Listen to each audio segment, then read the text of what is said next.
Oi, gente, hoje eu vim falar sobre a união estável. A união estável, ela é muito falada por aí, né? Muita gente fala, vive união estável, fulano vive união estável, mas não sabe os impactos que isso traz quando ela realmente é configurada, quais são as consequências da configuração da união estável. Então, eu achei pertinente trazer esse conteúdo para você. O primeiro ponto é que a união estável, ela é equiparada ao casamento. Então, o que isso significa? Ainda que você não tenha ido lá no cartório de registro civil e feito o seu casamento, se for configurado que você vive em união estável, é como se você casado fosse.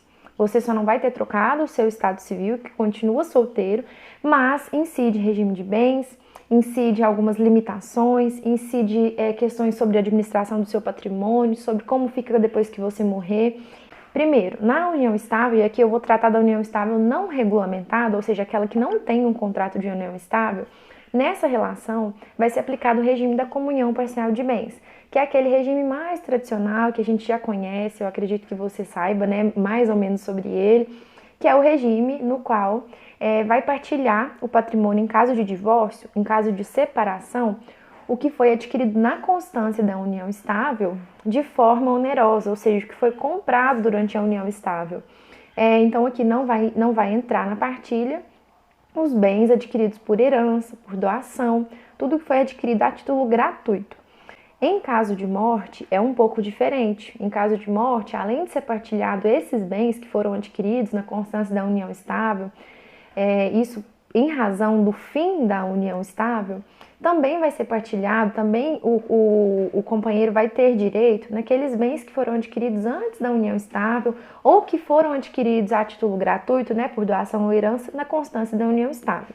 E aí não vou entrar muito nesse mérito, porque a questão relativa à sucessão, né, como que vai se dar a partilha, ela é particular, tem que ver como que, quais eram os bens, quantos herdeiros são, né, se tinha filho, se tinha pai, se tinha mãe, enfim, isso é mais individual, então não dá para eu trazer aqui num vídeo.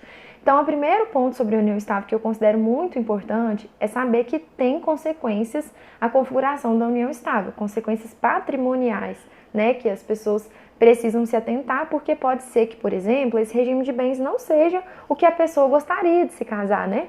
Se ela fosse se casar, mesmo às vezes ela adotaria um outro regime de bem. Então, primeiro ponto, a união estável, se você não regulamentar, incide o regime da comunhão parcial de bens e todas as suas consequências. O segundo ponto é que muitas pessoas acham que para ter união estável, primeiro precisa de um tempo, né? Antes tinha aquilo de ter 5 anos para sua configuração, mas não existe isso, tá? Desde que reste configurada a união estável, que é uma situação que precisa ser avaliada minuciosamente se enquadra, né, como união estável, já está configurada, independente de tempo. Então, se você tem a intenção de constituir família com aquela pessoa, se vocês já têm um relacionamento público, todo mundo já vê vocês como um casal casado, né? Às vezes vocês já moram juntos, já têm filhos, já constroem patrimônio comum. Enfim, vocês se apresentam perante a sociedade como se casados fossem, isso vai caracterizar a união estável, mas precisa ser avaliado por um advogado para avaliar a sua situação, tá? Não basta falar os requisitos e você achar que enquadra ou não, tem que ser analisado. E aí, então, não tem um tempo mínimo. E aí, outra pergunta que também me fazem muito é, só morar junto já caracteriza a união estável? E não caracteriza. Pode ser que você more com seu namorado, por exemplo, e vocês não estejam se apresentando como casado fosse, vocês até têm planos de casar, mas não agora. Então, precisa ter os outros requisitos, não basta que vocês morem juntos. Inclusive, mesmo que vocês não morem juntos, vocês podem ter configurado a união estável. Tem casal que mora em cidade diferente, em casa diferente, mas pode ser caracterizado a união estável. Uma pergunta que eu recebi que eu achei muito interessante foi a seguinte: adquirir algum bem quando está namorando te coloca em união estável? E não. Na verdade, você pode adquirir patrimônio com quem você quiser, até com um amigo. Vocês podem comprar uma casa, um carro, dividir, né? Às vezes, por várias razões, vocês querem fazer isso e não te coloca em união estável, não. Agora, que isso pode ser um indício para comprovar a união estável? Pode sim. Outra pergunta que eu recebi foi essa: como fazer para comprovar a união estável? Tem que ser analisado, tá? O seu caso, o que vocês têm. A gente usa muito testemunha, foto, comprovante de residência comum, às vezes já tem filho, então são vários indícios que vocês viviam em união estável, né? Às vezes uma conta conjunta, inclusão como beneficiário em seguro de vida, enfim, vários são os indícios que podem demonstrar a união estável, precisa ser avaliado no seu caso específico. E por fim, eu queria falar, na verdade, fazer um alerta sobre a ausência de regulamentação da união estável.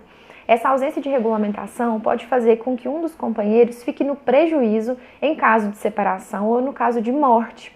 Por quê? Para que seja partilhado o patrimônio, né? Para que um tenha direito no patrimônio do outro, seja no divórcio ou seja no caso de morte, precisa ficar demonstrada a união estável. Quando ela começou, às vezes é muito importante, por exemplo, um patrimônio foi adquirido em 2020 e a união estável começou em 2019. Se não comprova que a união estável começou antes da compra daquele patrimônio, pode ser que a pessoa não tenha direito, né? Não tenha reconhecido o seu direito na partilha daquele patrimônio. Então eu vejo diariamente isso nos processos, as pessoas tendo dificuldade e às vezes ficando sem o seu direito reconhecido porque não tinha prova da constituição da união estável. Tem gente que é mais discreto, que não posta, né? A gente usa muitas vezes rede social, tem gente que não posta, tem gente que não trocou o comprovante de residência, ainda está no caso dos pais. Então, existe várias formas de burlar a união estável, né? Porque é uma situação que precisa ser comprovada. Então, eu vejo pessoas perdendo direitos na partilha do patrimônio, benefícios previdenciários, direitos previdenciários. Eu vi um caso especificamente esses dias que uma companheira está tendo muita dificuldade de conseguir direito à pensão por morte e direito de receber algumas verbas trabalhistas que estavam em um processo trabalhista porque não tem reconhecimento da união estável. E a gente está em busca disso, muito provavelmente vai conseguir, mas, veja bem, ela poderia ter conseguido isso tudo com muito mais facilidade e muito antes, sem essa dor de cabeça, né? A morte já é uma dor de cabeça, já tem mil coisas para resolver e ainda ter que comprovar a união estável, né? Então, é importantíssimo que ela seja regulamentada para você não ter maiores problemas depois, para que o seu companheiro não perca os direitos dele, né? Aqui eu estou falando da morte, por exemplo, para que ele não fique desamparado, né, depois da sua morte, e realmente para ter tudo estabelecido, né? Você escolher conscientemente um regime de bens, você estabelecer qualquer outra questão patrimonial que você entenda pertinente, você e seu companheiro, e para não perder direitos.